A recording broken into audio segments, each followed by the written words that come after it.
नमस्कार प्यारे बच्चों। तो स्टार्ट करते हैं। 27 दिसंबर 1911 को पहली बार जनगण मन कहाँ पर गाया गया था? कोलकाता में गाया गया था। कोलकाता में अधिवेशन हुआ था, तो वहीं पे पहली बार भारत में जनगण मन गाया गया था। ठीक है भैया, जिसकी अध्यक्षता विसर नारायण धर ने भी करी थी।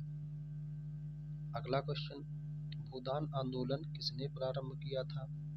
तो भूदान आंदोलन किसने भैया प्रारंभ किया था? महात्मा गांधी नहीं थे, जयप्रकाश नारायण भी नहीं थे, राम मनोहर लोहिया भी नहीं थे। कौन बचा? विनोबा भावे। भूदान आंदोलन किसने प्रारंभ किया था? विनोबा भावे ने भूदान आंदोलन प्रारंभ किया था।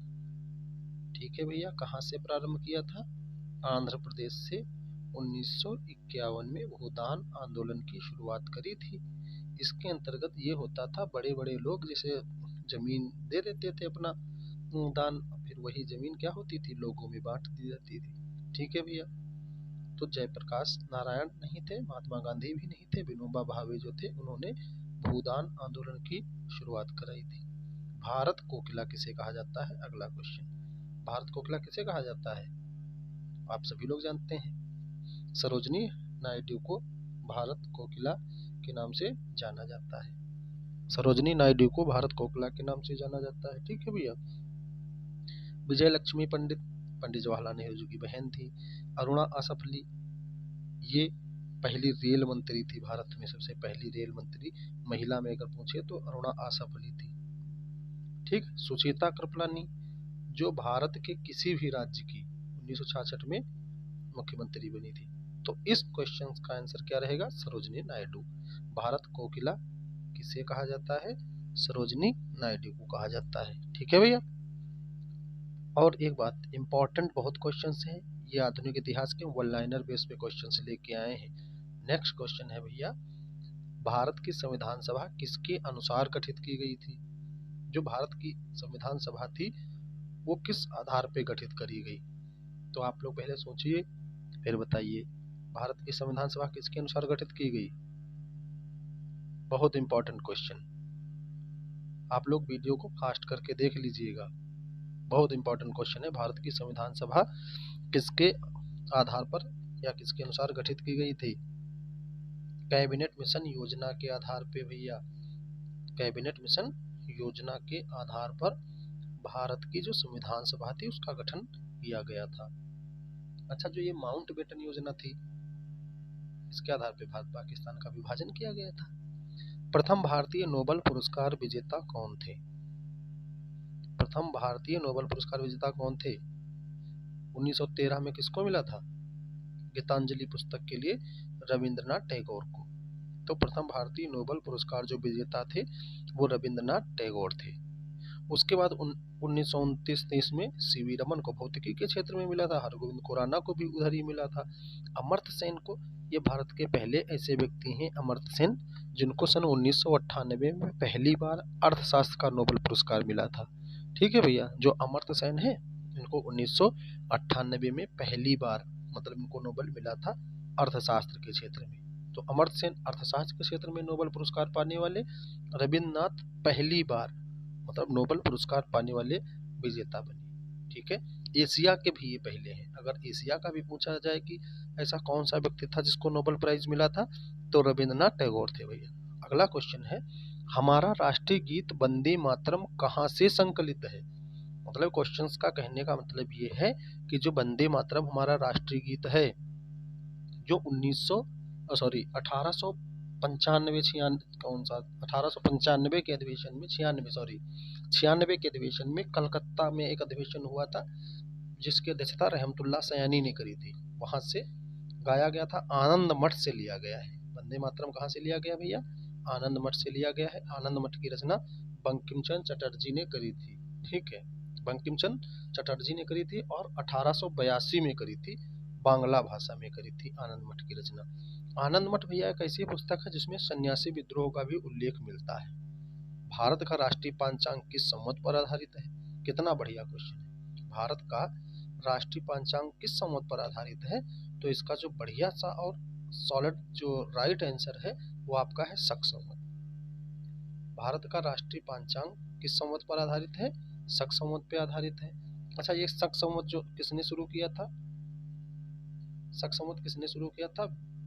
कनिष्क ने शुरू किया था 78 ईस्वी में। तब से 22 मार्च 1757 को ये अपने भारत में भारत सरकार के द्वारा इसको स्वीकार कर लिया गया था। अगला क्वेश्चन है भैया, भारत के राष्ट्रीय ध्वज का डिजाइन किसने तैयार किया था? तो भारत के राष्ट्रीय ध्वज का डिजाइन किसने तैयार किया था? Annie Besant. ये पहली महिला थी जिन्होंने कांग्रेस के किसी भी अधिवेशन की अध्यक्षता करी। सरोजिनी नायडू ये पहली भारतीय महिला थी जो 1925 में कानपुर के अधिवेशन में इन्होंने अध्यक्षता करी थी, सरोजिनी नायडू। ठीक है भैया। अच्छा, विजय लक्ष्मी पंडित, इनको तो जैसे बता ही चुके हैं। और जैसे हाँ, ये बात है, हमारा जो राष्ट्रीय ध्वज का डिजाइन जिसने तैयार किया था, इनका नाम था पिंगली वेंकैया। ये तमिलनाडु के रहने वाले थे और 3 अनुपात 2 का रेशियो रहता है हमारे राष्ट्रीय ध्वज में। ठीक है भैया। तो अगला क्वेश्चन इसी के साथ देखते हैं, भारत में सिविल सेवाओं का सूत्रपात किसने किया? यानी कि भारत में सिविल सेवा की जो शुरुआत थी ये किस गवर्नर जनरल ने करी थी? तो जैसे आपको सभी को पता है, भारत में सिविल सेवाओं का जिसने सूत्रपात किया था, यानी कि जिसने शुरुआत करी थी, वो कौन था? लॉर्ड कॉर्नवालिस था, जो 1786 में भारत में गवर्नर जनरल बन के आता है और 1792 तक रहता है। उसके बाद 93 में चला जाता है, फिर 1805 में फिर से आता है और यहीं पे ये खत्म हो जाता है। यानी कि तो इसकी समाधि अपने उत्तर प्रदेश के गाजीपुर में बनी है, लॉर्ड कॉर्नवालिस की। तो ये इसे ही भारत में सिविल सेवाओं का जनक माना गया है। ठीक है भैया। अच्छा, लॉर्ड डलहौजी ने पहली बार इन्होंने प्रतियोगिता परीक्षा की शुरुआत कराई थी, लॉर्ड डलहौजी ने। अच्छा, लॉर्ड कर्जन ने भारत में रेलवे का सबसे अच्छा विकास किया था। लॉर्ड वेलेस्ली ने सहायक संधि की शुरुआत भारत में करी थी, इनको बंगाल टाइगर के नाम से जाना जाता है, लॉर्ड वेलेस्ली को। ठीक है। तो बहुत इंपॉर्टेंट क्वेश्चन है भैया, आप लोग वीडियो को फास्ट करके अच्छे से देख लीजिएगा, बहुत अच्छा रिवीजन आप लोगों का होगा। अगला क्वेश्चन है, सीमांत गांधी किसे कहा जाता है? तो सीमांत गांधी, सीमांत का मतलब होता है जो उनकी एक्टिविटी थी या जो उनके कार्य करने के जो तरीके रहते थे वो गांधी जी से मिलते जुलते थे, और वो गांधी जी को कॉपी कर करके, गांधी जी की बातों को कॉपी करके लोगों के जन जन तक पहुंचाने का काम करते थे। और इन्होंने उत्तर पश्चिम भारत में बड़ा अच्छा काम किया था, इसीलिए वो उन व्यक्ति को मतलब सीमांत गांधी कहा जाता था। उनका नाम था खान अब्दुल गफ्फार खान, जो पाकिस्तान के रहने वाले थे भैया। और 1987 में इनको भारत रत्न का पुरस्कार दिया गया था। ये पहले विदेशी व्यक्ति थे जिनको भारत रत्न दिया गया था, उनका नाम था खान अब्दुल गफ्फार खान। अच्छा, गोपाल कृष्ण गोखले गांधी जी के राजनीतिक गुरु थे। लाल किले में मुगल अस्तित्व किसके पतन के साथ समाप्त हुआ? कितना बढ़िया क्वेश्चन है। लाल किले में मुगल अस्तित्व किसके पतन के साथ समाप्त हुआ था? लाल किला कहाँ है? दिल्ली में है। किसने बनवाया? शाहजहां ने बनवाया। ये सब बेसिक बातें हैं, ये आपको पता होनी चाहिए। इसमें देखिए मोहम्मद शाह ऑप्शन में है, कितना बढ़िया है। मोहम्मद शाह को रंगीला बादशाह भी कहा जाता था। सबसे पहली बार इसने ही भारत में अंतिम रूप से जजिया कर को समाप्त कर दिया था। ठीक है, बड़े इंपॉर्टेंट इंपॉर्टेंट क्वेश्चन है। शाह आलम, ये वही शाह आलम है जिनके समय में बक्सर का युद्ध होता है। बहादुर शाह जफर, इस क्वेश्चंस का आंसर क्या रहेगा? लाल किले में मुगल अस्तित्व किसके पतन के साथ समाप्त हुआ? बहादुर शाह जफर। जफर भैया ये था कि ये जफर नाम से कविताएं लिखा करते थे, बड़ी अच्छे मतलब शेरो शायरी। और आगरा के जो मिर्जा गालिब हैं वो इन्हीं के संरक्षण में रहते थे। अगला क्वेश्चन है भैया, निम्नलिखित में से कौन सी संधि ने पेशवा बाजीराव द्वितीय के स्वयं स्वतंत्र अस्तित्व को समाप्त कर दिया? तो आप लोग बताइए, कौन सी संधि ने पेशवा बाजीराव जो द्वितीय था उसके स्वतंत्र अस्तित्व को समाप्त कर दिया था? बड़ा इंपॉर्टेंट क्वेश्चन है। ये इंपॉर्टेंट क्वेश्चन इसलिए बन जाता है भैया क्योंकि ये जो संधि हुई थी ये एक मतलब पानी के जहाज पे संधि करी गई थी, और बड़ा इंपॉर्टेंट क्वेश्चन है। पेशवा बाजीराव जो द्वितीय था उनके अस्तित्व को वहां से मतलब समझा जाता था कि जो मराठा साम्राज्य था उस समय का, तो मराठा साम्राज्य समाप्त हो गया था लगभग इस संधि के बाद से, उतना कोई शक्तिशाली पेशवा नहीं बचा था। तो कौन सी संधि थी? आप लोग आंसर कमेंट बॉक्स में दीजिए। जब तक कि आप मैं बताऊं तब तक आप लोग बताइए इसका आंसर क्या रहेगा। पुरंदर की संधि, बड़गांव की कन्वेंशन की संधि, तो इसका आंसर क्या रहेगा? बेसिन की संधि जो 1802 में हुई थी, किसके साथ? यही पेशवा बाजीराव द्वितीय और पहली जली के साथ। ये एक नाव में हुई थी। नाना साहब के नाम से कौन प्रसिद्ध था? किस व्यक्ति को इसमें नाना साहब के नाम से जाना गया था? 1857 की क्रांति में बड़ा फेमस हो गए थे नाना साहब। तो कौन थे? बाजीराव प्रथम थे, माधवराव थे, बालाजी विश्वनाथ थे, बालाजी बाजीराव थे? आप लोग सही आंसर बताइए। नाना साहब के नाम से किसे जाना गया था? इसमें हुआ यह था कि अंग्रेज नाना साहब के जो पिताजी थे उनको पेंशन दिया करते थे। फिर जब उनके पिताजी की डेथ हो गई तो अंग्रेजों ने कहा भाई अब हम पेंशन वगैरह नहीं दे पाएंगे। तो नाना जी से कहा कि हम आपको पेंशन नहीं दे पाएंगे, आपको पिताजी को देते थे। तो नाना साहब ने 1857 में विद्रोह कर दिया। एक रीजन ये भी बन गया था। तो बालाजी बाजीराव जो थे इनको ही नाना साहब के नाम से जाना जाता था। मराठा राज्य का दूसरा प्रवर्तक किसे माना जाता है? बड़ा इंपॉर्टेंट क्वेश्चन है। मराठा राज्य का दूसरा प्रवर्तक किसे कहा जाता है? बालाजी विश्वनाथ को भैया इसमें कहा जाता है। हम ये पहले ही बता दिए आपको। बड़ा अच्छा क्वेश्चन है। राजा राम मोहन राय को सभी लोग जानते होंगे। राजा राम मोहन राय को राजा की उपाधि मुगल शासक अकबर द्वितीय ने प्रदान करी थी। बाजीराव फर्स्ट को भी आप सभी लोग जानते होंगे। शिवाजी के बाद सबसे पहली बार ये बाजीराव प्रथम एक ऐसे पेशवा हुए थे जिन्होंने गोरिल्ला युद्ध पद्धति की भी शुरुआत करी थी। बालाजी बाजीराव। तो इसका आंसर क्या रहेगा भैया? बालाजी विश्वनाथ, जो मराठा राज्य के दूसरे प्रवर्तक कहे जाते हैं। आनंद मठ के लेखक कौन है? अभी मैंने आपको पिछले क्वेश्चंस में बताया। आनंद मठ के लेखक कौन थे? बंकिम चंद्र चटर्जी थे। सरोजनी नायडू है, अरविंद घोष हैं और रविन्द्रनाथ टैगोर जी के बारे में मैंने आपको बताया। आगे वीडियोस में आप कंटिन्यू करते रहिएगा, बहुत अच्छे अच्छे वीडियो देखने को आपको मिलेंगे। तो इसका आंसर रहेगा आनंद मठ के लेखक कौन है? बंकिम चंद्र चटर्जी हैं। इन्होंने 1882 ईस्वी में आनंद मठ की एक रचना करी थी जो कि बांग्ला भाषा में भैया लिखी है। और ये आनंद मठ जो है इस पुस्तक में सन्यासी विद्रोह का उल्लेख किया गया है। विस्तृत विवरण अगर सन्यासी विद्रोह का मिलता है तो आनंद मठ की पुस्तक में मिलता है। आनंद मठ में ही एक लेसन था वंदे मातरम। मतलब आनंद मठ की पुस्तक में से ही भारत का जो राष्ट्रीय गीत है वंदे मातरम वो 1896 के कलकत्ता अधिवेशन में एक्सेप्ट किया गया था। तो आनंद मठ के लेखक कौन है? बंकिम चंद्र चटर्जी। ठीक है, अगला क्वेश्चन हम लोग देखते हैं। भारत में पहला समाचार पत्र किसने शुरू किया? कितना बढ़िया क्वेश्चन है। भारत में पहला समाचार पत्र किसने शुरू किया? अगर यहाँ पे पूछता भारत का पहला समाचार पत्र, क्वेश्चन अलग हो जाता। लेकिन पूछ रहा है कि भारत में पहला समाचार पत्र किसने शुरू किया था, तो आप लोग बताएंगे किसने शुरू किया था?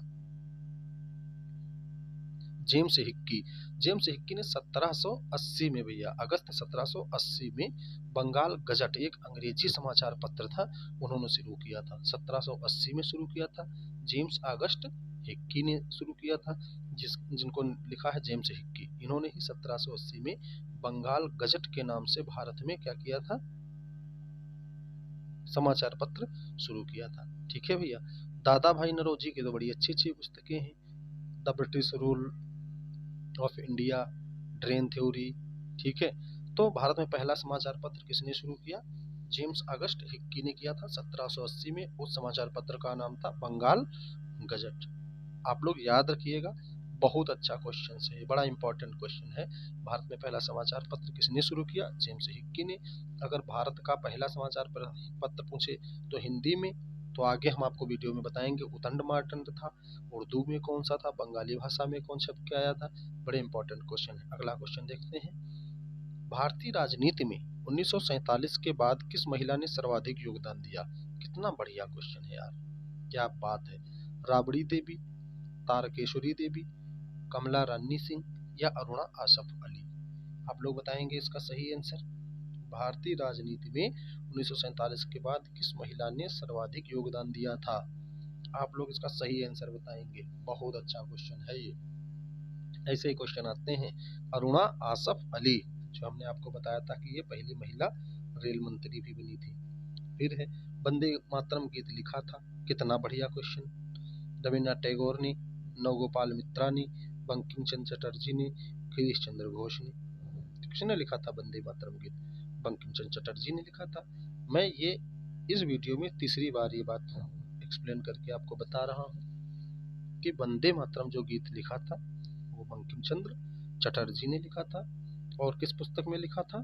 अपनी आनंद मठ वाली पुस्तक में लिखा था, जो 1882 में इन्होंने बांग्ला भाषा में लिखी थी।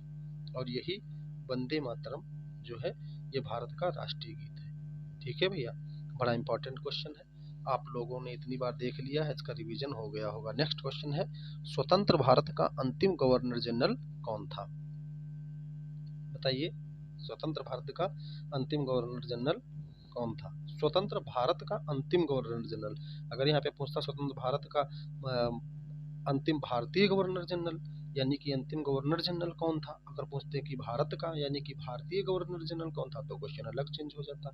स्वतंत्र भारत का अंतिम भारतीय गवर्नर कौन था, तो क्वेश्चन अलग हो जाता है कि यहाँ पे पूछा गया है स्वतंत्र भारत का अंतिम गवर्नर जनरल कौन था। आप लोग बताएंगे लॉर्ड माउंटबेटन। अच्छा, गलती से 2 बार लिख गया है लॉर्ड माउंटबेटन और राजेंद्र प्रसाद और सी राजगोपालाचारी, तो इसका आंसर क्या रहेगा?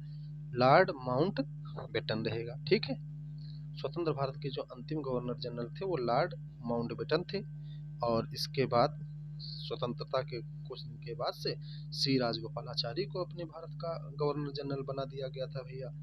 तो जब ऐसा हुआ, सी राजगोपालाचारी स्वतंत्र भारत के अंतिम गवर्नर जनरल सी राजगोपालाचारी थे। इसके बाद ये पद खत्म करके जो गवर्नर जनरल का पद रहता था, इसकी जगह पर राष्ट्रपति का पद ले आया गया था। आप लोग डिटेल से वीडियो देखने के लिए वीडियो के प्लेलिस्ट में जाएंगे, इतिहास के डिटेल से वीडियो आपको देखने को मिल जाएंगे।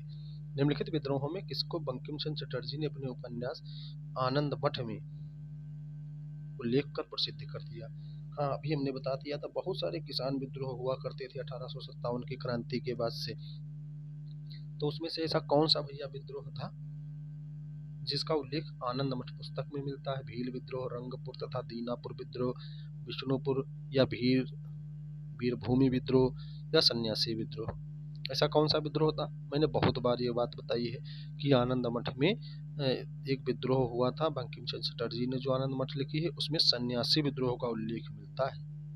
ये बात बहुत अच्छे से बताई है, आप लोग भी बहुत अच्छे से इस बात को समझ लीजिएगा।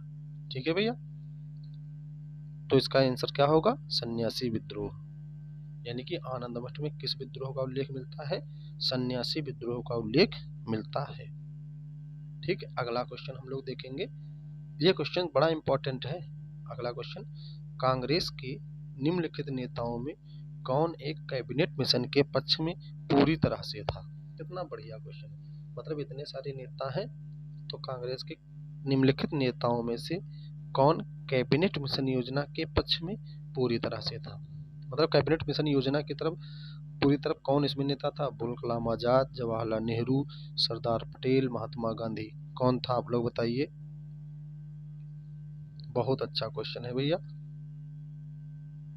बताइए कैबिनेट मिशन योजना के पक्ष में पूरी तरह से कौन था?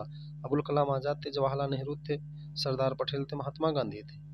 बहुत अच्छा, उन्होंने समर्थन भी किया था कैबिनेट मिशन योजना का। कैबिनेट मिशन योजना के आधार पे क्या हुआ था? संविधान सभा का गठन हुआ था। इन्होंने मतलब समर्थन किया था, इनने सरदार पटेल ने समर्थन किया था और कहा था कि पाकिस्तान का इसके बाद बंटवारा हो जाएगा, पहले संविधान सभा का गठन कर लिया जाए। लॉर्ड मैकाले संबंधित है, अंग्रेजी शिक्षा से संबंधित है।